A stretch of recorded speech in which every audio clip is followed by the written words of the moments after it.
जय श्री राधे गोविंद श्री हरिवंश। हमारी किशोरी जी हम सब पर अपनी कृपा बनाए रखें। आज हम इस वीडियो में माघ मास महात्म्य अध्याय 14 सुनेंगे। इससे पिछले अध्याय में हमने माघ मास महात्म्य अध्याय 13 सुना।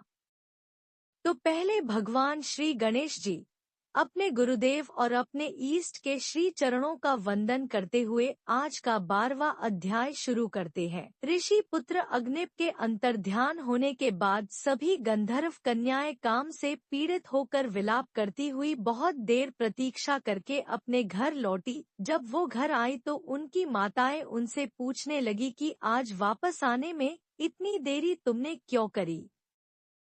तब कन्याओं ने कुछ उदासी से कहा कि हम किन्नरियों के साथ क्रीड़ा करती हुई सरोवर पर थी, इसलिए आने में देरी हुई। उसके बाद सब बोली आज हम थक गई हैं और जाकर लेट गई। इसके पश्चात वशिष्ठ जी कहते हैं कि इस प्रकार सभी कन्याएं अपने मन की पीड़ा को छुपाकर विरह की मारी लेट गईं। उन्होंने घर में आकर किसी प्रकार का कोई क्रियाकलाप नहीं किया। वह रात्रि उन सब की एक युग के समान बीती। सूर्य नारायण के उदय होते ही वह कन्याएं अपने आप को जीवित मानती हुई अपनी माताओं की आज्ञा लेकर दोबारा गौरी पूजन करने के लिए उसी सरोवर पर गई। उसी समय वह ब्राह्मण भी स्नान करने के लिए सरोवर पर आया। उसको देख सभी कन्याएं बहुत प्रसन्न हो गई और चहचहाने लगी। सभी कन्याएं मिलकर उस ब्रह्मचारी के पास चली गई। आपस में एक दूसरे का हाथ पकड़कर चारों तरफ से उसको घेर लिया और कहने लगी कि मूर्ख, कल तू भाग गया था लेकिन आज नहीं भाग सकता। हम लोगों ने तुमको घेर लिया है। ये सुनकर बाहुपाश में बंधे हुए ब्राह्मण ने मुस्कुराकर कहा, तुमने जो कुछ कहा सो ठीक ही है, परंतु मैं तो अभी ब्रह्मचारी हूँ। गुरुकुल में मेरा विद्याभ्यास अभी पूरा नहीं हुआ है। पंडित को चाहिए कि जिस आश्रम में रहे उसके धर्म का पालन करे।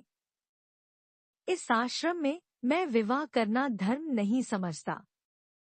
अपने व्रत का पालन करके और गुरु की आज्ञा पाकर ही विवाह कर सकता हूँ, उससे पहले नहीं कर सकता। ऋषि पुत्र अग्निप की बात सुनकर वो कन्याएं ऐसे चहकती हुई बोली जैसे वैशाख मास में कोयल बोलती है।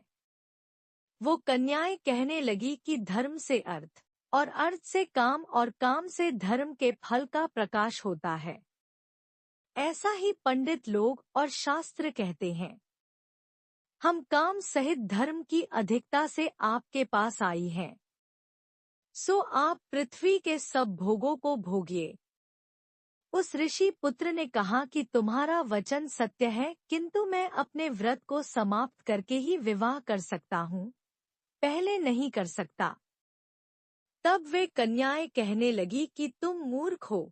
अनोखी औषधि, ब्रह्मा बुद्धि, रसायन सिद्धि, अच्छे कुल की सुंदर नारियां तथा मंत्र जिस समय प्राप्त हों तभी ग्रहण कर लेना चाहिए। कार्य को टालना अच्छा नहीं होता। केवल भाग्य वाले पुरुष ही प्रेम से पूर्ण अच्छे कुल से उत्पन्न स्वयंवर चाहने वाली कन्याओं को प्राप्त होते हैं। कहाँ हम अनोखी नारियां, कहाँ आप तपस्वी बालक। यह बेमेल का मेल मिलाने में विधाता की चतुराई ही है। इस कारण आप हम लोगों के साथ गंधर्व विवाह कर लें। उन कन्याओं के ऐसे वचन सुनकर उस ऋषि पुत्र ने कहा कि व्रती रहकर इस समय विवाह नहीं करूंगा। मैं स्वयंवर की इच्छा नहीं करता। ऋषि पुत्र की ये बात सुनकर उन कन्याओं ने एक दूसरे का हाथ छोड़कर उस ऋषि पुत्र को पकड़ लिया। विमोहिनी और सुरस्वरा ने उसकी भुजाओं को पकड़ लिया। सुतारा ने आलिंगन किया और चंद्रिका ने उसका मुख चूम लिया। इससे वो ऋषि पुत्र अत्यंत क्रोधित हो गया और उन कन्याओं को श्राप देता हुआ बोला कि तुम डायन की तरह मुझसे चिपटी हो, इस कारण पिशाचिनी हो जाओ।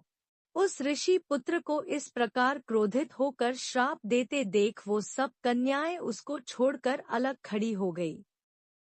उन्होंने कहा कि हम निरपराधियों को व्यर्थ में श्राप क्यों दिया।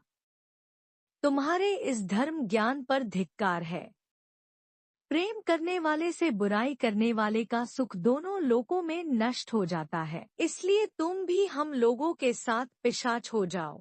अब वो सभी आपस के क्रोध से पिशाच पिशाचिनी हो गए और अपने कर्मों को भोगने लगे। ऋषि वशिष्ठ जी कहने लगे कि हे राजन, इस प्रकार वह पिशाच पिशाचिनी उस सरोवर के इधर उधर फिरते रहे। बहुत समय पश्चात मुनियों में श्रेष्ठ लोमश ऋषि पौष शुक्ला चतुर्दशी को उस सरोवर पर स्नान करने के लिए आए।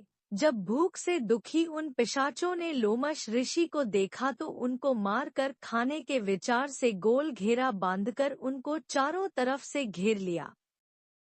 तभी वहां उस पिशाच रूपी ऋषि पुत्र अग्निप के पिता वेदनिधि ब्राह्मण भी वहां पर आ गए और उन्होंने लोमश ऋषि को साष्टांग प्रणाम किया। वे सभी पिशाच ऋषि लोमेश के तेज के सामने ठहर न सके और दूर जाकर खड़े हो गए। पुत्र के दुख से दुखी हुए ब्राह्मण वेदनिधि हाथ जोड़कर लोमश ऋषि से कहने लगे कि भाग्य से ही ऋषियों के दर्शन होते हैं। फिर उन्होंने गंधर्व कन्या और अपने पुत्र का परिचय देकर सब वृत्तांत सुनाया और कहा कि हे मुनिवर, यह सब क्रोध और श्राप से मोहित होकर आपके सम्मुख खड़े हैं। आज इन सभी बालकों का उद्धार ऐसे ही होगा जैसे सूर्योदय से अंधेरे का नाश हो जाता है। वेदनिधि ब्राह्मण के ऐसे वचन सुनकर लोमश ऋषि के नेत्रों में जल भर आया और वेदनिधि से कहने लगे कि मेरे प्रसाद से इन बालकों को शीघ्र समृद्धि पैदा हो। मैं इनको धर्म ज्ञान कहता हूँ, जिससे इसका आपस का श्राप विलीन हो जाएगा। ब्राह्मण वेदनिधि कहने लगे कि हे महर्षि, धर्म को जल्दी ही कहिए, क्योंकि श्राप की अग्नि बड़ी दुखकारक होती है। 14वां अध्याय समाप्त। इसके आगे का वृत्तांत हम अगले वीडियो में सुनेंगे। तो आज का वीडियो यही तक। अगले वीडियो में फिर मिलेंगे, तब तक के लिए आप सबको प्रेम भरी